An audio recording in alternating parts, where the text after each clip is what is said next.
Hello guys, welcome back to another video. It's me again. Yeah, but before we get started with this video, I just want to ask you guys something. What is your favorite video game of all time? It could be on your mobile phone, the PlayStation, the Xbox, the Wii, Nintendo. What is your favorite game of all time? For me, my favorite video game of all time was the Ninja Turtle. I think it was made in the 90s, and that one was the Manhattan Project. That was one of my favorite video games. I used to play it a lot with my friends. And till this day, I haven't played a game that has given me so much joy and so much fun playing with friends or alone.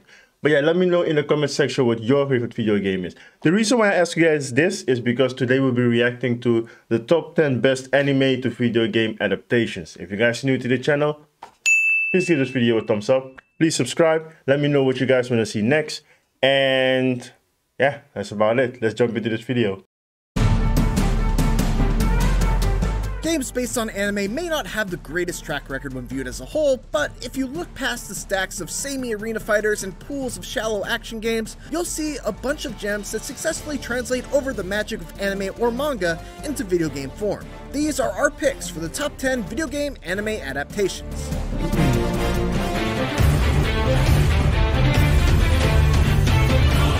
Attack on Titan 2 lets us play as a custom character joining the canon cast of Attack on Titan in their ongoing fight against the fearsome beasts. Attack on Titan 2 takes the base of the first game, quite literally as it features some of the same cutscenes and missions, but builds on the story in an interesting way. It may not be the most beautiful game, but it sure is a fun way to revisit the Attack on Titan story and lend a hand in slaying the massive creatures in the series.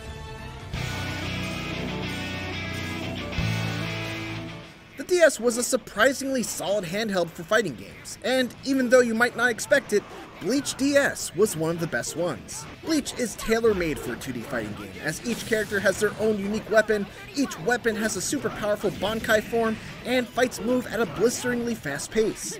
True to the series, characters in Bleach DS have quick Shunpo dashes that allow them to close the distance extremely quickly and lead to super cool combos. Some characters have transformative Bankais that make them even more badass, and on top of that, its detailed sprites do the show justice even on the DS's small screen. Also, worth pointing out that the DS stands for Dark Souls, and while it obviously has no relation to that Dark Souls, it is technically Have any of you guys played the Dark Souls games? Because I hear that this game is one of the worst games to play ever. Like, it's so difficult. And I guess, so I thought I heard someone say that when you die, it gets even harder to play. Let me know down in the comment section if you guys have ever played it and what you guys think of it. Accurate to say that Bleach DS is the Dark Souls of fighting games. What? Come on, it's true!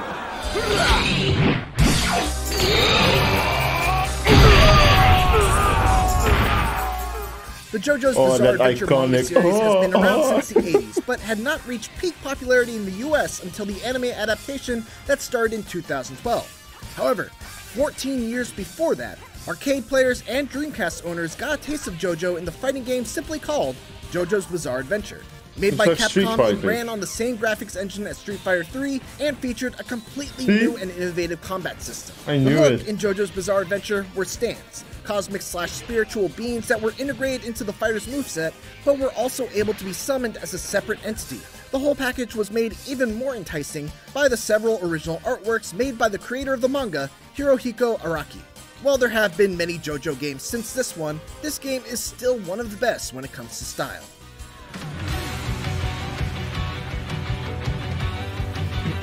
When people talk about mecha, Gundam is usually the first thing that comes to their mind.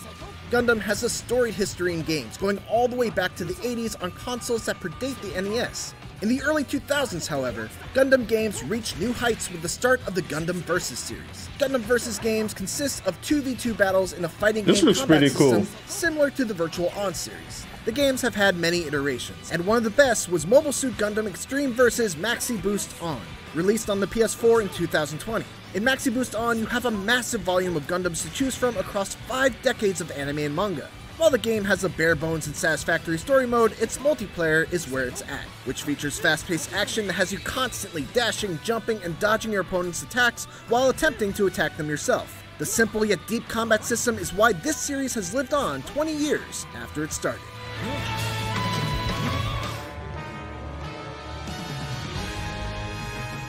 Developer Omega Force has given the Muso treatment to a number of anime properties. Guys, I really want to play this game because I saw my best friend play this. I was watching with him on SharePlay, and I had so much fun watching it, but I've never had the time to buy this game or play and to play it. But this game is so, I think this is the exact same one he was playing, but this game looks so much fun to play. But I just never got the time to buy it and even to play it. But this game looks really, I think I'm gonna buy this game one day, but this game is really cool. But none have fit more snugly within the genre as One Piece Pirate Warriors, and Pirate Warriors 4 is the latest and greatest in the franchise. It would make this list for the fun core gameplay alone, which sees you wailing on literally thousands of enemies with iconic characters and special moves from the series. However, it's also a surprisingly robust retelling of most of the major arcs in One Piece. And while it's hard to recommend as a substitute for watching all 900 plus episodes or reading 1,000 chapters of manga, it at least allows you to relive many key moments in video game form.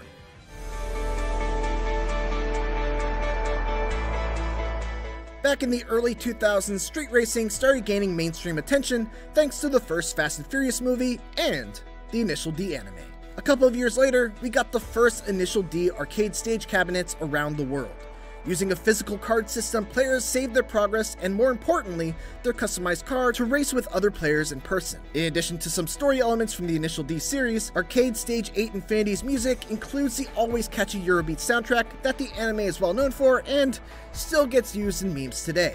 Little references to the source material in the courses and the cars themselves show how much Sega has put into the arcade experience. Initial D Arcade Stage 8 Infinity shows just how far the arcade series has evolved over the years.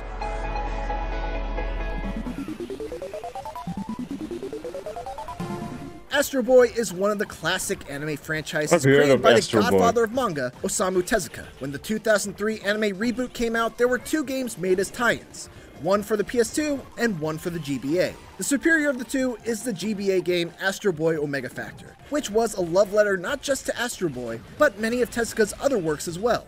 Omega Factor had a beat-em-up plus shoot-em-up factor that echoes the combat of the Mega Man Zero franchises, while tying to the shoot-em-up legacy of treasure titles like Radiant Silvergun and Ikaruga. And the story is a mashup of some of the 2003 anime story, some manga plotlines, and all new tales.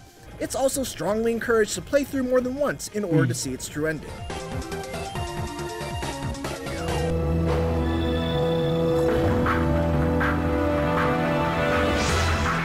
One of the biggest crying shames in the world of anime and manga video games is that neither Jump Superstars nor its superior sequel, Jump Ultimate Stars, ever made it outside Japan's borders. It's an anime fan's dream game, the likes of which we still haven't seen since, even though games like Jump Force and J-Star's Victory Versus have tried.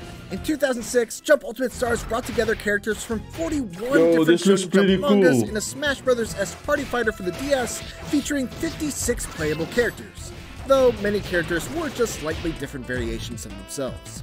Players would construct a deck of manga panels that would represent a combination of playable characters, assist characters, and support characters, leading to crazy amounts of customization. On top of that, it had a great single-player campaign that constantly rewarded you with new characters to add to your deck. It also featured online play, and a combat system that did a wonderful job of bringing each character's special moves to life.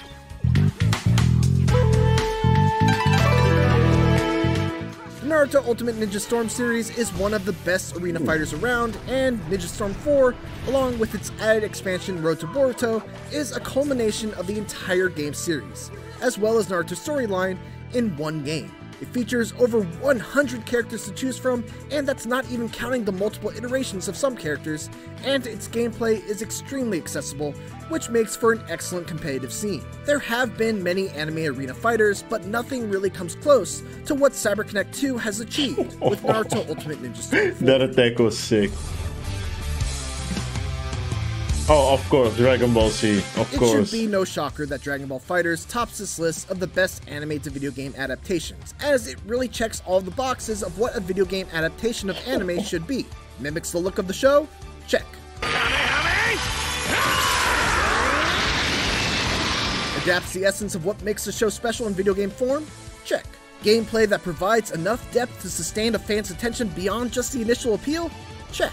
But then FighterZ goes beyond that with a fighting system that feels truly unique in a crowded space of 2D fighters. Its pace is lightning fast, thanks to a universal super dash mechanic that allows any character to close the distance in a flash, along with a vanish attack that lets players instantly teleport behind their opponent to either continue a combo or catch their opponent off guard, in typical Dragon Ball Z fashion. In the years since its release, FighterZ has only improved, with a ton of interesting DLC characters, smart gameplay tweaks, and the addition of a dojo to better help players understand its this depth. looks really cool. It's not perfect, but it still stands as the best blueprint of success for video game anime adaptations. And that's our list. And you know what? This actually wasn't super easy to cull to just 10 picks. More recent games like Kill la Kill If were discussed, along with classics like the Dragon Ball Z Budokai and Tenkaichi. Oh! Guys, this game, this Dragon Ball Z game, I remember me and my friends, whenever we got money, whether it was on our birthday or an uncle or aunt visit and they gave us money, we ran straight to the cyber cafe and we would spend all of our money there just to play this game with each other. And this game has so many good memories for me. And man, I wish I could play this game again. If I remember correctly, it was on the PlayStation 2, and we used to pay like $3 for I think for an hour or something like. No, it was $4 for an hour, and we, oh my, so many good memories. But ultimately, this was where we landed. What are some of your favorites? Let us know in the comments, and for more anime, make sure to check out our picks for the top 10 anime of all time. So guys, that was my reaction to the top 10 animated video games adaptation. A lot of pretty cool games in this one. The Dragon Ball Z one was amazing, and like I said before, I played Dragon Ball Z, I think it was called Tenkaichi Budokai 3. I played that game so much with my friends, and I wish that I could play it again. It would be so cool, just a nostalgic feeling to just play this game again would be really awesome. But yeah, there were some pretty cool games in it. And funny story is, I didn't know that Dragon Ball Z was an anime. I thought it was just a cartoon until I think 2 or 3 years ago. My best friend told me like, "Yo, Dragon Ball Z is in the anime category," and I was like, "Really?" But yeah, I've never watched any Dragon Ball Z show or the anime. I only see. I did know about the anime and the video games, of course, but I didn't really focus on watching it or anything. But still looks pretty cool. Also, I think it's one of the biggest anime ever, if I'm correct me if I'm wrong, please, in the comment section. But yeah, I enjoyed this video. I hope you guys did enjoy it as well. If you guys are new to the channel, please give this video a thumbs up. Let me know what other videos you guys want to see, and I will catch you guys in the next video whenever I make it, probably tomorrow. And yeah, that's about it. Peace.